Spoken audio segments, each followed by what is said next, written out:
ప్రియ సహోదర, ప్రియ సహోదరి, నీ కుటుంబంలో కొన్ని నిర్ణయాలు ఉండొచ్చు, కొన్ని అవస్థతలు ఉండొచ్చు, కొన్ని పరిస్థితులు ఉండొచ్చు. ఆ అవస్థతలు, ఆ పరిస్థితులు, ఆ నిర్ణయాలు ప్రభు దగ్గరికి వెళ్ళి తీసుకుంటున్నారా? ప్రభు దగ్గరికి వెళ్ళి తీసుకుంటున్నారా? చాలా మందికి ఈరోజు వారు ఏ నిర్ణయం తీసుకోవాలో క్లారిటీ లేదు.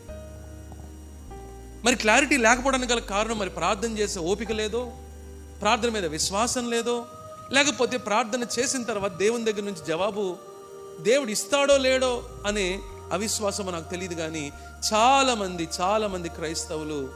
మంది క్రైస్తవులు దేవుని అడగకుండానే నిర్ణయాలు తీసుకుంటున్నారు. దేవుని అడగకుండా, అది వివాహ విషయమై ఉండొచ్చు. వాళ్ళకి అనిపిస్తుంది, వాళ్ళకి నచ్చుతుంది, ఇక దేవుని చిత్తమే అని చెప్పేసి అనేసుకుంటారు వీళ్ళే. ఒక ఉద్యోగం ఉంటుంది, వీళ్ళే అనేసుకుంటారు ఇది దేవుని చిత్తమే అని చెప్పిన. ఒక వ్యాపారం ఉంటుంది, వీళ్ళే అనేసుకుంటారు దేవుని చిత్తమే అని. నువ్వు ఎలా చెప్తావు దేవుని చిత్తమని? దేవుని చిత్తములో వెళ్ళినప్పుడు నీకు శ్రమ ఉంటుందేమో కానీ సహాయం ఉండకుండా ఉండదు. హల్లెలూయా! గమనిస్తున్నారా? ఇది ఖచ్చితంగా మనం తెలుసుకోవాలి. దేవుని చిత్తములో ఉండేవాడికి శ్రమ ఉంటుందేమో కానీ సహాయం ఉండకుండా ఉండదు. ఎందు గురించి అంటే ఆ మార్గంలో ప్రభు నీతో పాటు ప్రయాణిస్తాడు. ఆ మార్గంలో ప్రభు నీకు తోడుగా ఉంటాడు.